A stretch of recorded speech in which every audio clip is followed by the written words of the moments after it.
आज बात करेंगे मिथुन राशि के बारे में कि आपके लिए ये जो महीना रहेगा मार्च 2025 कैसा है। इस महीने में किस प्रकार से घटनाएं घटित होंगी, क्या ग्रहों का गोचर दिखाई पड़ता है। दोस्तों, सबसे पहले तो आपको ये बता दूं कि इस मार्च के महीने में किसी भी बड़े ग्रह का राशि परिवर्तन नहीं हो रहा। जी हाँ, आपने बिल्कुल ठीक सुना। ना तो मंगल का, ना राहु केतु, ना शनि। शनि का हाँ 29 मार्च को होगा, बट वो एकदम मंथ एंड में होगा, तो ऑलमोस्ट महीना तो निकल चुका होगा। ना जुपिटर का हो रहा, ना शुक्र का, और ना ही बुध का। यानी कि लगभग सारे ग्रह वहीं रहेंगे।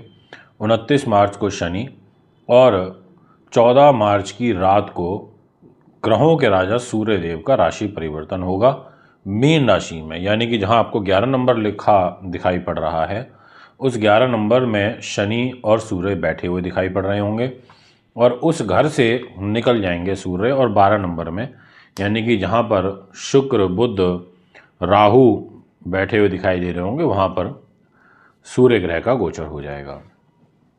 अब ऐसी स्थिति में आपका जीवन किस प्रकार से प्रभावित होगा, ये जानकारी आज मैं आपको दूंगा।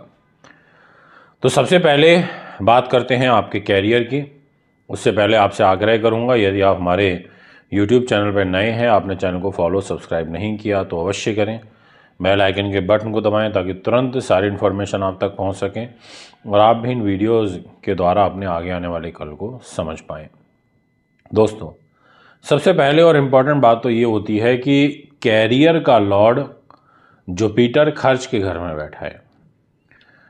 अब ऐसी स्थिति में थोड़ा सा कर्म भाव से संबंधित खर्चे आपके होंगे। आपके लिए शुभ समाचार भी है, और वो शुभ समाचार है आपके कैरियर में बैठे हुए शुक्रदेव, जो कि उच्च अवस्था में बैठे हैं एक मालव्य नाम का महापुरुष राजयोग बना के। दूसरे बुध ग्रह भी बैठे हैं, और बुध ने राजयोग बनाया है नीच भंग, जो कि शुक्र ग्रह के द्वारा बुध के लिए निर्मित हुआ। अब यहाँ पर ये दोनों राजयोग की बदौलत विशेष रूप से कैरियर में उन्नति के अवसर आपको प्राप्त होंगे, इसमें किंतु परंतु नहीं है। पहले 15 दिन आपको विशेष रूप से लाभ प्राप्त होगा, ऐसा आपकी राशि कहती है, ग्रहों का गोचर कहता है। इसके अलावा अब शुक्र फिल्म लाइन के, आर्ट के, ग्लैमर, कॉस्मेटिक, सौंदर्य प्रसारण और आर्ट अभिनय, इन सब चीज़ों के कारक हैं। बुध लेखन के, संपादन के, साथ में अध्यापन के, कंसल्टेशन के, बौद्धिक स्तर के कार्यों के कारक होते हैं। तो बुध ने नीच भंग राजयोग बनाया, तो इस प्रकार के कार्य व्यवसायों में आपको लाभ तो प्राप्त होगा, ये मैं आपको 100% कह देना चाहता हूँ।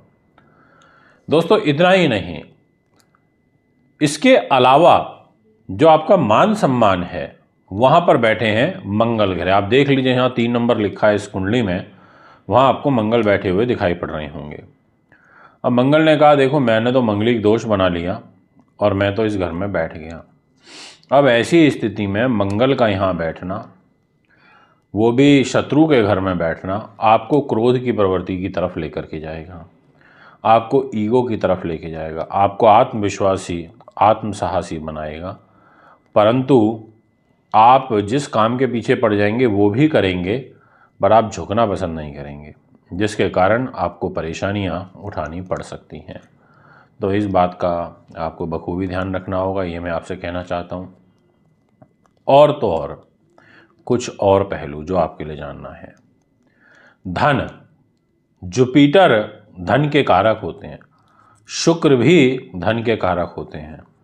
अब यहाँ पर धन के मालिक कैरियर के घर में हैं 1 मार्च 2025 को, यानी कि शुरुआती दौर में आपको आर्थिक रूप से लाभ तो पहुँचेगा। इसके अलावा धन की स्थिति आपकी ठीक रहेगी। राहु की पंचम दृष्टि धन के घर में होने से थोड़ा अधिक मात्रा में पैसा जरूर खर्च हो सकता है, पर धन आगमन के सुंदर योग दिखाई पड़ते हैं।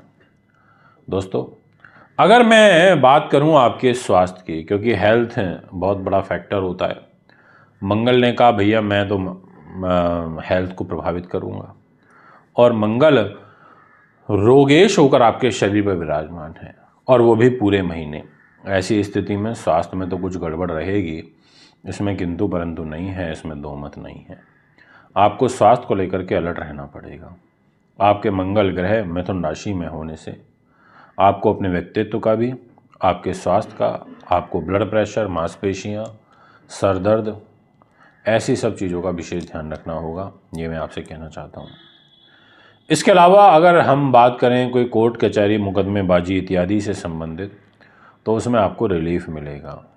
प्रॉब्लम ज़रूर है पर रिलीफ मिलेगा।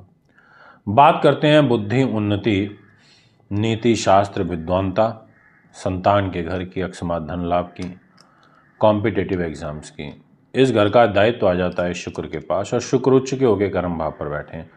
शुक्र ने कहा कि देखो मैं तो उच्च का हूँ, मैं कर्म के घर में बैठा हूँ, मैं आपको कर्म की स्थिति को मजबूत कर सकता हूँ, और शुक्र कर भी रहे हैं। तो एक तरीके से कॉम्पिटिटिव एग्ज़ाम्स में आपको सफलता मिल सकती है। उस दृष्टिकोण से आपके ग्रह अच्छे हैं। अगर आप फैशन डिज़ाइनिंग का, या फिर आप कार्य कर रहे हैं एयर हॉस्टेस से रिलेटेड, आपके लिए अच्छा रहेगा। ब्यूटी रिलेटेड फील्ड में हैं आप, तो आपको ख़ास तौर पर लाभ प्राप्त होंगे, और इस फील्ड में आपका प्रमोशन होने का योग बनता है। दाम्पत्य जीवन के दृष्टिकोण से मैं ये कह सकता हूँ, मंगल की दृष्टि है, और गुरु 12वें भाव में है, तो एवरेज में ठीक रहेगा। बट आप ही अपनी मैरिज लाइफ को डिस्टर्ब करने का मूल रूप से कारण बन सकते हैं, क्योंकि यहाँ पर जुपिटर की जो दृष्टि है वो छठे भाव पर आ रही है, और मंगल की सप्तम और वो दृष्टि आपके दाम्पत्य जीवन के घर में आ रही है। बात करूँगा आपके भाग्य की। डेस्टिनी के घर में स्वराशि के शनि बैठे हैं, यानी कि शनि ने कहा कि भैया मैं डेस्टिनी पर बैठा हूँ, तो इस दृष्टिकोण से शनि आपके लिए अच्छे हैं। पर क्योंकि पैरों पर, टांगों पे, जांघों में बैक एक, इससे रिलेटेड जो कष्ट है वो यहाँ पर बनेगा। और अगर आप विदेशों से रिलेटेड कोई कार्य करना चाहते हैं तो उसमें अभी ठहराव की आवश्यकता है। उतनी अच्छी ग्रह स्थिति नहीं दिखाई देती है। काम बनेंगे ज़रूर, पर कुछ रुकावटों के साथ में। आपको अपने बड़े भाई बहनों से तनाव उठाना पड़ सकता है। 15 तारीख के बाद सूर्य का मूवमेंट होगा, और इस मूवमेंट से थोड़ा सा विदेशों से रिलेटेड कार्यों में आपको सफलता मिलेगी। यानी कि ये सारे के सारे वो फैक्टर हैं जो आपके लिए जानना बहुत आवश्यक हो जाता है, इसलिए मैंने इन पहलुओं पर विशेष रूप से ध्यान दिया। अब बात करते हैं आपसे रेमेडियल पार्ट की।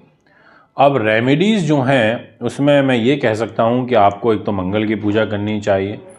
दूसरा, क्योंकि आपकी राशि का स्वामी बुध नीच है, तो ऐसे में बुध के दान करने चाहिए। हरी चीज़ों का बुधवार के दिन का दान करना चाहिए, इससे बुध ग्रह आपका अच्छा होगा, ये मैं आपसे कहूँगा। और पहले 15 दिन आपको सूर्य और शनि का जाप करना चाहिए। दोस्तों, ये है आपका ग्रह गोचर। फिर एक बार आगामी कार्यक्रम में आपके बीच में उपस्थित होऊंगा। अभी आपसे इजाज़त चाहता हूँ। नमस्कार।